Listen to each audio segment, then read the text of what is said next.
ಮನ್ಸನ ಜೀವ ನೀ ನುಡಿಸಿ ಆಡಕ ಢಮರು ಆಗ್ಯಾವ.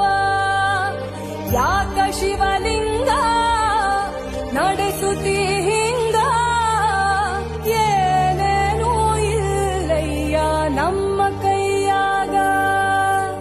ಎಡವಿಸಿ ತಾಳ ಉರುಳಿಸಿ ದಾಳ ನಡೆಸಿರಿ